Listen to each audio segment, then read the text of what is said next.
दोस्तों आज हम एक्सप्लेन करने जा रहे हैं इमरान हाशमी की मोस्ट अवेटेड फिल्म आवारापन 2 को। लगभग 19 सालों के लंबे इंतजार के बाद आखिरकार शिवम की कहानी एक बार फिर हमारे सामने है। अगर आपने आवारापन का पहला पार्ट नहीं देखा है तो भी कोई दिक्कत नहीं है, क्योंकि कहानी शुरू करने से पहले हम फर्स्ट पार्ट का एक छोटा सा रिकैप करेंगे ताकि आपको पिछली कहानी भी समझ आए और आवारापन 2 की कहानी से आप आसानी से रिलेट कर पाओ। तो चलिए बिना किसी देरी के शुरू करते हैं। तो दोस्तों पहले पार्ट की शुरुआत होती है शिवम पंडित से, जो शहर के सबसे बड़े गैंगस्टर भरत मलिक का सबसे खास आदमी था। शिवम का नाम सुनते ही लोग डरते थे, लेकिन उसकी असली कहानी उसके इस खतरनाक नाम से कहीं ज्यादा दर्दनाक थी। इसी बीच उसकी जिंदगी में आलिया नाम की लड़की की एंट्री होती है, एक ऐसी लड़की जिसने इस खूंखार आदमी की जिंदगी ही बदल दी। शिवम को कब उससे प्यार हो गया उसे खुद भी पता नहीं चला। बस इतना समझ लो कि जिस दुनिया में शिवम के लिए बंदूक और खून आम बात थी, उसी दुनिया में आलिया उसकी सबसे बड़ी कमजोरी बन चुकी थी। आलिया का खुदा पर बहुत गहरा विश्वास था और उसके इसी विश्वास ने शिवम को भी बदलना शुरू कर दिया। आलिया की सोच बाकी लोगों से थोड़ी अलग थी। उसे बंदिशों से नफरत थी और उसका मानना था कि किसी को कैद करने से बड़ी बुराई कुछ नहीं। यही वजह थी कि शिवम के साथ वो अक्सर पिंजरे में बंद कबूतरों को खुले आसमान में छोड़ दिया करती थी।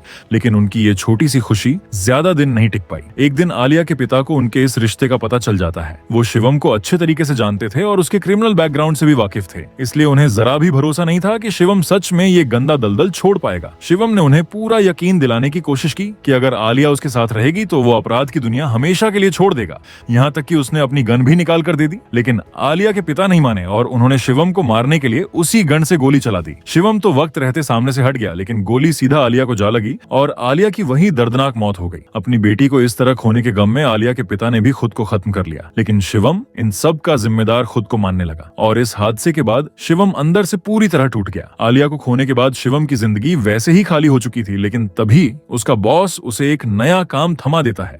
बॉस को अपनी गर्लफ्रेंड रेमा पर शक था कि वो किसी और के साथ चक्कर चला रही है, इसलिए शिवम को उसकी जासूसी करने के लिए लगा दिया जाता है। शिवम रेमा पर नजर रखना शुरू करता है, लेकिन इस दौरान उसके साथ कुछ अजीब होने लगता है। रेमा की बातें, उसका अंदाज और लोगों से पेश आने का तरीका, हर चीज उसे आलिया की याद दिलाती थी। शिवम जितना रेमा को समझने की कोशिश करता, उतना ही वो उसके करीब खींचता चला जाता। पता ही नहीं चला कि कब जासूसी का ये काम उसके लिए एक नया इमोशनल कनेक्शन बन गया। जासूसी करते करते आखिरकार शिवम को वो सच पता चल जाता है जिसका बॉस को शक था। रेमा सच में बिलाल नाम के लड़के से प्यार करती थी, लेकिन इसके पीछे की कहानी कहीं ज्यादा डरावनी थी। रेमा अपनी मर्जी से हांगकांग नहीं आई थी, उसे धोखे से पाकिस्तान से यहाँ लाया गया और फिर बॉस के हाथों बेच दिया गया था। यानी जिसे बॉस अपनी गर्लफ्रेंड बताकर घूमता था, वो असल में उसकी गर्लफ्रेंड नहीं बल्कि उसकी कैद में रहने वाली एक लड़की थी। जब शिवम अपने बॉस को रेमा और बिलाल की पूरी सच्चाई बताता है तो बॉस का फैसला सीधा था, रेमा को खत्म कर देना। लेकिन रेमा को अपनी जान की चिंता नहीं थी, वो बस उस कैद से बाहर निकलना चाहती थी। रेमा की हालत देखकर शिवम को आलिया की वही सोच याद आती है जो हमेशा वो शिवम से कहा करती थी।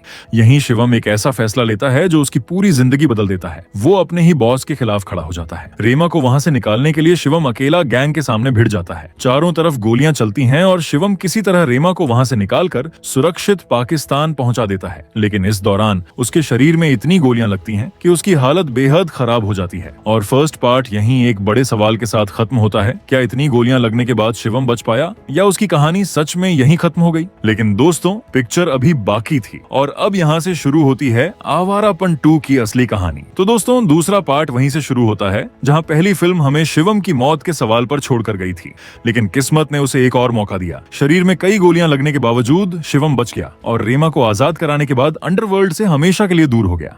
अब वो इंडिया में एक बिल्कुल शांत जिंदगी जी रहा था। वो उसी जगह रहता था जहां कभी उसकी मुलाकात आलिया से हुई थी। आलिया भले ही इस दुनिया में नहीं थी, लेकिन शिवम के दिल में उसकी यादें आज भी जिंदा थीं। हर साल आलिया के बर्थडे पर वो उसकी कब्र पर जाता है, लेकिन इस बार जब वो वहां पहुंचा तो उसे एक मासूम बच्ची के रोने की आवाज आई। किसी ने उस बच्ची को वहां अकेला छोड़ दिया था। शिवम उसे वहां मरने के लिए नहीं छोड़ सकता था, इसलिए उसने बच्ची को एक अनाथालय में डाल दिया। शिवम ने खुद उससे कोई रिश्ता बनाने की कोशिश नहीं की, लेकिन फिर भी वो उसे भूल नहीं पा रहा था। वो अनाथालय के जरिए चुपके से उसकी पढ़ाई और जरूरतों का सारा खर्च उठाता रहा। शायद आलिया को खोने के बाद किसी मासूम को जिंदगी देना ही उसके दर्द को कम करने का एक तरीका बन गया था। वक्त गुजरता गया और शिवम ने उस बच्ची का नाम भी आलिया ही रख दिया। करीब 5 साल की उम्र तक आलिया उसी अनाथालय में रही। उसे भी समझ आ गया था कि उसकी देखभाल करने वाला कोई और नहीं बल्कि शिवम है। हालांकि शिवम कभी भी खुलकर उसके सामने नहीं आया था। एक दिन एक कपल आलिया को गोद लेने के लिए अनाथालय में आता है। वो आलिया को अपने साथ घर ले जाना चाहते थे, लेकिन आलिया उनके साथ जाने से साफ मना कर देती है। उसे डर था कि अगर वो यहाँ से गई तो शिवम भी उसकी जिंदगी से हमेशा के लिए दूर हो जाएगा। जब शिवम को यह बात पता चली तो वो पहली बार आलिया के सामने आता है। वो उसे अपने अनाथ होने की सच्चाई बताता है कि कैसे बचपन में उसका भी कोई अपना नहीं था। शिवम नहीं चाहता था कि आलिया भी उसकी तरह एक अनाथ की तरह जिंदगी जिए। वो उसे समझाता है कि जो परिवार उसे अपनाना चाहता है वो उसे एक अच्छा घर और प्यार दे सकता है। आखिरकार आलिया उनके साथ जाने के लिए राजी हो जाती है। आलिया को सुरक्षित हाथों में देखकर शिवम को सुकून मिलता है कि कम से कम आलिया को तो वो जिंदगी मिलेगी जो वो खुद नहीं जी पाया। वो कपल आलिया को ले जाता है, लेकिन शिवम की जिंदगी में एक बार फिर बड़ा तूफान आने वाला था। समर नाम का एक पुलिस ऑफिसर उससे मिलने पहुंचता है। समर शिवम के क्रिमिनल पास्ट और रेमा वाले केस के बारे में सब जानता था। इसके बावजूद उसने केस को आगे नहीं बढ़ाया।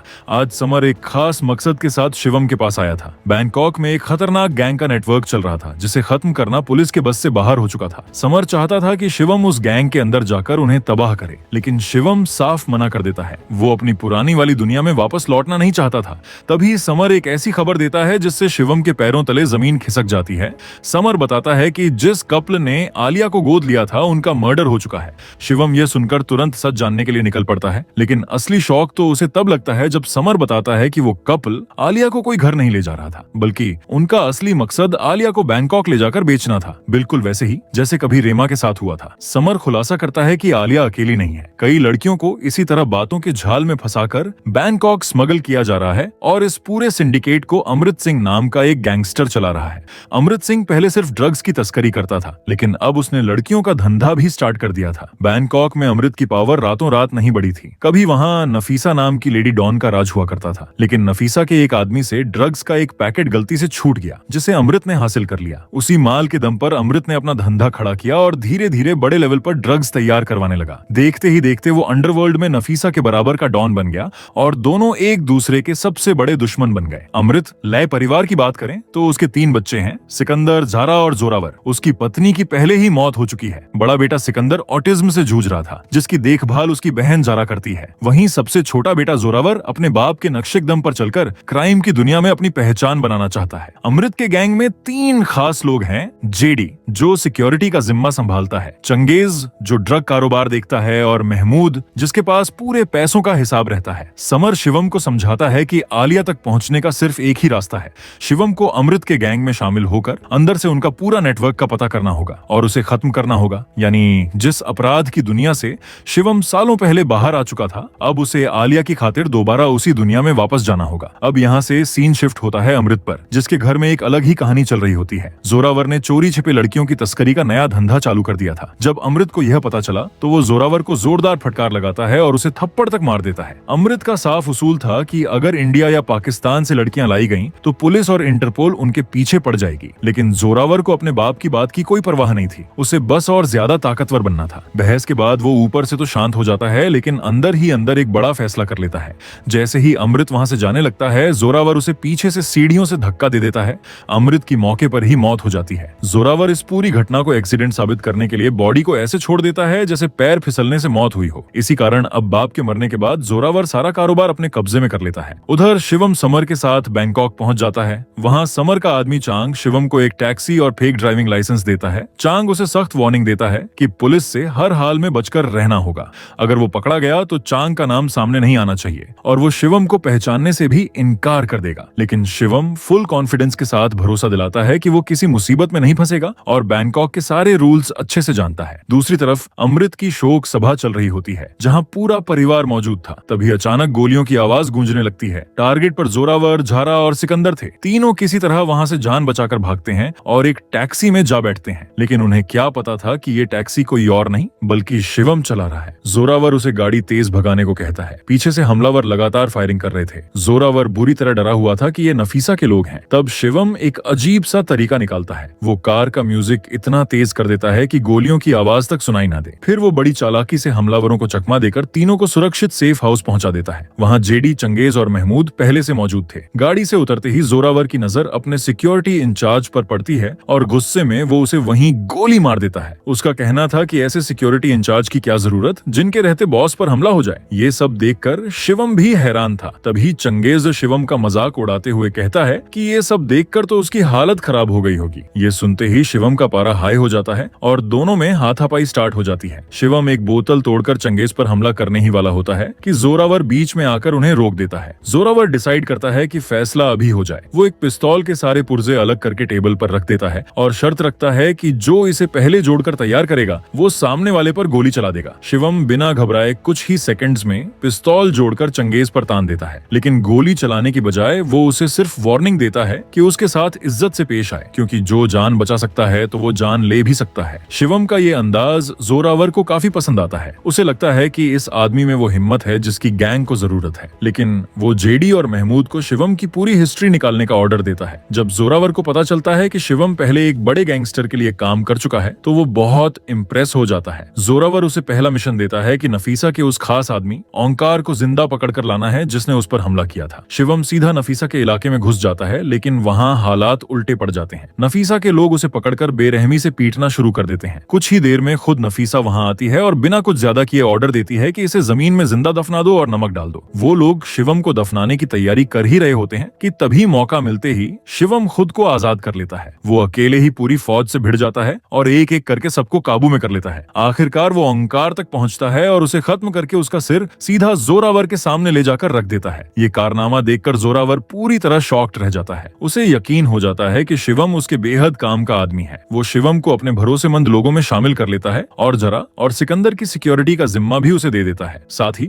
जोरावर एक प्रॉब्लम बताता है। उसे शक है कि गैंग के अंदर कोई गद्दार भी है जो नफीसा को सारी खबरें लीक कर रहा है। वो शिवम को उस गद्दार को किसी भी कीमत पर ढूंढ निकालने का ऑर्डर दे देता है। अब शिवम के सामने दो काम थे, आलिया का पता लगाना और गैंग में छिपे गद्दार को पहचानना। एक दिन जोरावर किसी बहाने से शिवम को नशीली चीज खिला देता है जिससे उसकी हालत काफी ज्यादा बिगड़ जाती है। उस वक्त झारा उसकी देखभाल करती है और यहीं से साफ हो जाता है कि झारा के दिल में शिवम के लिए सिर्फ हमदर्दी नहीं बल्कि धीरे धीरे प्यार पैदा हो रहा था। अगले दिन शिवम समर से मिलता है और सवाल करता है कि वो जोरावर को सीधे खत्म क्यों नहीं कर देते। समर उसे समझाता है कि आलिया और बाकी लड़कियां कहाँ हैं, इसकी जानकारी सिर्फ जोरावर को पता है, इसलिए शिवम को फिलहाल उनका भरोसा जीतना होगा ताकि जोरावर खुद ठिकाना बता दे। उधर जेडी और महमूद चंगेज के ठिकाने पर पहुंचते हैं। वहां उन्हें पता चलता है कि जोरावर ने कई लड़कियों को छिपा कर रखा है। लड़कियों की हालत देखकर जेडी को ये धंधा बिल्कुल पसंद नहीं आता, लेकिन महमूद की सोच बहुत घटिया थी। वो उन बच्चियों पर गंदी नजर डालने लगता है। उन्हीं के बीच हम आलिया को भी देखते हैं जो एक बीमार बच्ची का ख्याल रख रही थी। दूसरी तरफ समर शिवम को कॉल करके बताता है कि आज नफीसा अपने सीक्रेट इन्फॉर्मर से मिलने वाली है। शिवम को लगता है कि अगर वो सही वक्त पर पहुंच गया तो गद्दार बेनकाब हो जाएगा। शिवम उस लोकेशन पर पहुंचता है, लेकिन सामने जरा को देखकर वो हैरान रह जाता है। ज़ारा ही अपने परिवार के खिलाफ नफीसा की मदद कर रही थी क्योंकि वो चाहती थी कि नफीसा उनका पूरा बिजनेस खत्म कर दे, लेकिन परिवार को मारे बिना।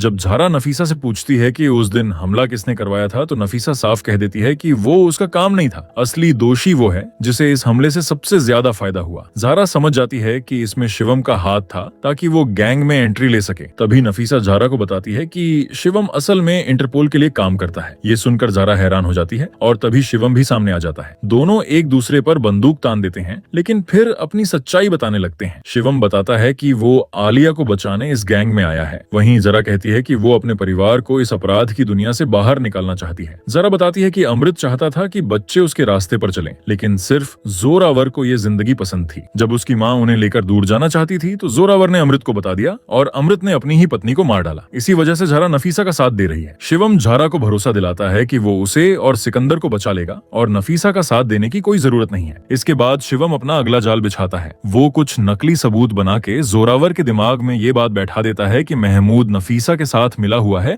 और चुपके से उससे पैसे खा रहा है। गुस्से में जोरावर जेडी को महमूद का काम तमाम करने का हुक्म दे देता है और जेडी उसे मार डालता है। अब महमूद का रास्ता तो साफ हो गया था, लेकिन अब भी सबसे बड़ा सवाल था, आलिया आखिर है कहाँ। इसलिए शिवम ज़ारा को एक नया खेल खेलने के लिए कहता है। ज़ारा जोरावर से कहती है कि वो भी उसके बिजनेस में शामिल होना चाहती है, बस सिकंदर को इस काम से दूर रखा जाए। जोरावर उसकी बात मान लेता है और उसे उसी जगह भेज देता है जहाँ आलिया को छिपा कर रखा गया था। इतनी सारी लड़कियों के बीच आलिया को ढूंढना आसान नहीं था, इसलिए शिवम ज़ारा को आलिया के उस खास ताबीज के बारे में बताता है जिसे वो हमेशा अपने गले में पहनती है। उधर जेडी नफीसा के पास पहुंचकर महमूद वाली पूरी सच्चाई उगलवा लेता है। नफीसा बताती है कि ज़ारा उनके साथ मिली हुई थी और शिवम कोई आम आदमी नहीं बल्कि इंटरपोल का एजेंट है। असल में नफीसा ने ये पूरा खेल जानबूझकर रचा था ताकि जोरावर के अपने ही लोग आपस में लड़ें और एक दूसरे को खत्म करते जाएं। अब सच्चाई पता चलते ही जेडी सब कुछ जोरावर को बता देता है। जोरावर तुरंत समर को उठवा कर लाता है और शिवम के सामने उसे मारने का हुक्म देता है,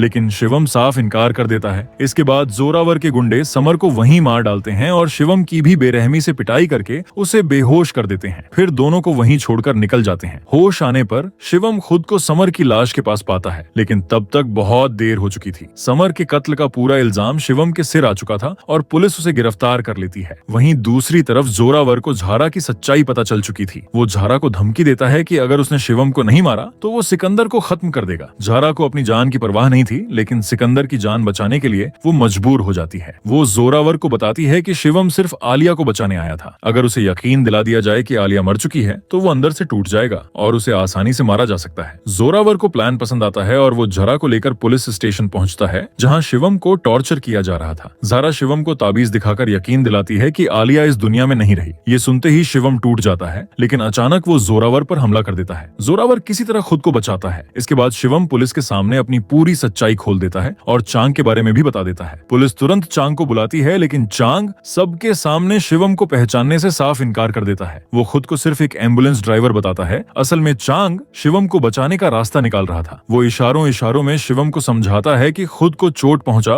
ताकि पुलिस उसे इलाज के लिए अस्पताल भेजे।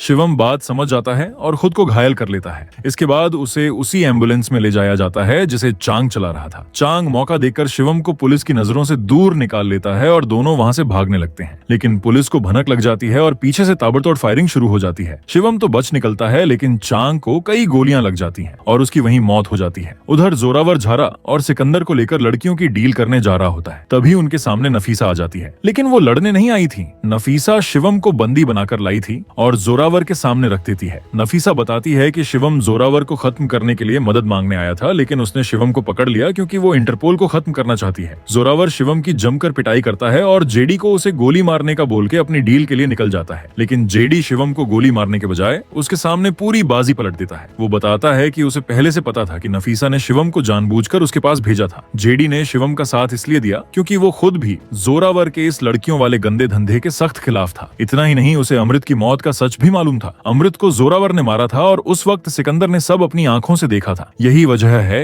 कि जेडी अब शिवम का साथ देने के लिए तैयार था, लेकिन नफीसा की मदद भी बिना किसी शर्त के नहीं थी। उसने शिवम के सामने साफ शर्त रखी थी, आलिया को बचाना है तो जिंदगी भर नफीसा के लिए काम करना होगा। शिवम के पास कोई दूसरा रास्ता नहीं था, इसलिए वो ये शर्त मान लेता है। लेकिन तभी उनकी सारी बातें चंगेज के सुन लेता है और अचानक हमला कर देता है। इस हमले में जेडी मारा जाता है, लेकिन शिवम अकेले ही चंगेज समेत वहां मौजूद सारे लोगों का काम तमाम कर देता है। इसके बाद शिवम सीधे उस जगह पहुंचता है जहां लड़कियों की डील होने वाली थी। वहां पहुंचते ही वो खरीदारों का काम तमाम कर देता है और तभी उसकी नजर आलिया पर पड़ती है। आलिया को जिंदा देखकर शिवम की खुशी का ठिकाना नहीं रहता। तभी उसे पूरी गलतफहमी का सच पता चलता है। जिस बीमार बच्ची की आलिया देखभाल कर रही थी उसकी मौत हो चुकी थी। आलिया ने अपना वही खास ताबीज उस बच्ची को पहना दिया था। यही ताबीज देखकर झारा को लगा था कि आलिया मर चुकी है, लेकिन असल में आलिया जिंदा थी। आलिया जैसे ही शिवम को देखकर उसकी तरफ बढ़ती है, जोरावर उसे पकड़ लेता है। तभी वहां झारा आ जाती है और जोरावर पर अपनी गन तान देती है, लेकिन जोरावर आलिया का फायदा उठाता है और वो झारा और शिवम को एक दूसरे के खिलाफ इस्तेमाल करने लगता है। जोरावर झारा से कहता है, शिवम को मारो वरना सिकंदर मारा जाएगा। फिर शिवम को धमकाता है, झारा को खत्म करो नहीं तो आलिया को नहीं छोड़ूंगा। चारों तरफ बंदूकें तनी थीं और किसी के पास दूसरा रास्ता नहीं था। तभी सिकंदर अचानक गन उठाता है और जोरावर पर गोली चला देता है। जोरावर का ध्यान भटकते ही शिवम झपटकर आलिया को अपने पास खींच लेता है और उसी पल झारा जोरावर के पैर में गोली मार देती है। जोरावर गुस्से में झरा, पर गोली चलाने ही वाला था कि शिवम एक भारी कंटेनर उसके ऊपर गिरा देता है। जोरावर वहीं ढेर हो जाता है और सालों से चल रहा उसका आतंक आखिरकार खत्म हो जाता है। दोस्तों, शिवम ने आलिया और लड़कियों को तो बचा लिया, लेकिन इसके बदले उसे अब हमेशा के लिए नफीसा के लिए काम करना होगा। और इसी सीन के साथ आवारापन 2 फिल्म यहीं खत्म हो जाती है। लेकिन एंडिंग देखकर साफ पता चलता है कि जल्द ही आवारापन 3 देखने को मिलने वाली है। तो दोस्तों, फिल्म तो यहीं खत्म हो गई, लेकिन आप मुझे कमेंट में जरूर बताइएगा कि ये फिल्म आपको कैसी लगी और आप इसे 10 में से कितने नंबर दोगे। मैं आपके कमेंट का इंतजार करूंगा। मिलते हैं अगले वीडियो में, तब तक के लिए जय हिंद जय भारत।